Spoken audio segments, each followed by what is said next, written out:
Hello, we are here at Vancouver International Film Festival with director Jason James talking about his film premiered at Vancouver Film Festival, That Burning Feeling.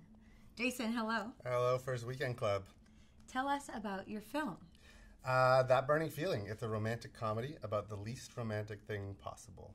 And it's basically about a guy who gets misdiagnosed with a sexually transmitted disease. Not that I've had one of these things, but when you do, you have to go back and tell your previous partners. And he was kind of a womanizing jerk and never really got to know these women. And as he revisits them, he realizes that they're really wonderful, fascinating, smart, talented, interesting people, and learns to become a better person. And of course, one of the women that he meets is the woman of his dreams, and he can't tell her this horrible news, and insert romantic comedy here. It sounds like one of the most unique romantic comedy plot lines we've ever heard of. Tell us about the origins of this film. Where did you get the idea, or how did this happen? It's not a personal story, if that's what you're asking me. That's not what I'm asking. I'm just asking where it started. A couple of years ago, I was traveling a lot, and when I'm on an airplane, I like to watch the biggest, dumbest, stupidest movie possible. And usually they're romantic comedies. There's something poetic about watching these really huge movies on these tiny screens.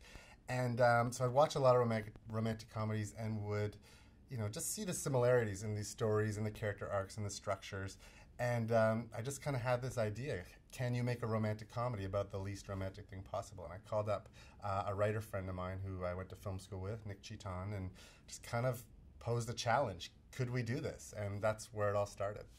You've had the wherewithal to make things happen as a producer with 6 feature films. This is your first time directing a feature. Yes. So what has that been like? Being a producer, I got to learn how to make films in a really interesting way from the other side of it. So when I stepped into the directing chair, it wasn't new to me. I knew where the money should go, how to spend my time wisely, how to get as much out of the cast, performances, crew, all of that. So it wasn't like, stepping on set for the first time, but it was fun. It was awesome. It's what I've always wanted to do. And who were your team of producers that you worked with? I worked with Mark Stevenson and Marianne Waterhouse, 2 great producers that I've worked with for a very long time, and people that I could trust that had my back, because I'm kind of a crazy control freak. So it was really hard to let go, and but when I did, it was amazing.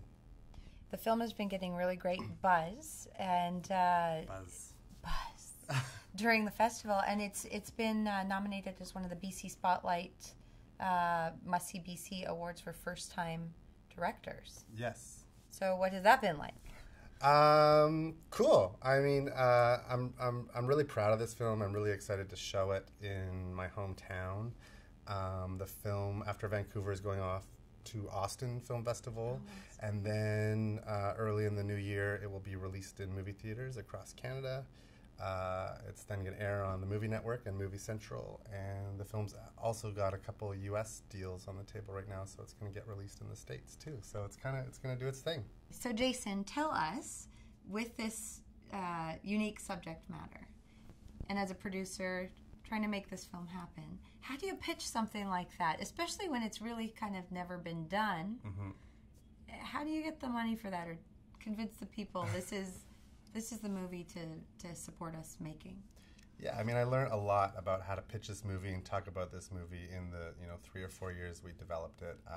The film started out as accepted into the Canadian Film Centre Telefilm and Just for Laughs Comedy Lab, where they basically take 5 scripts from across Canada and develop them with people like Ivan Reitman and Eugene Levy, and we had Kirsten Kiwi Smith on board our team, who wrote 27 Dresses and The Ugly Truth and House Bunny and 10 Things I Hate About You. And when we first went through that process, the film was a big, broad sex comedy, and as you develop a movie and you start to see the realities of the financing and the realities of what type of movie this, and start asking yourself what type of movie this is, it becomes smaller and smaller. And to me, that's when things get better, when they get closer and closer to the heart of the story. And so we just kept asking ourselves and challenging ourselves, saying, what is this movie about? Why do we want to make it? And yes, it does have an icky subject matter, but that's not what the film is about. At the heart of it, it's just got to have something that you believe in and that you care about. and and it's a really great, funny, touching, sweet script. And the script, you can pitch all you want, but you got to have something to back it up. And Nick wrote a really fantastic script that a lot of people wanted to be a part of. This was all done locally here in Vancouver, local cast, local everything? How'd that go? The film stars John Cho, Paula Costanzo, Ingrid Haas, Tyler Labine, Emily Hampshire, and a bunch of really great local actors. So it has a mix of, established comedy professionals and local up-and-comers. I've shot all my films in Vancouver. I love shooting in Vancouver. I won't shoot a film anywhere else. And it's a great place to make movies.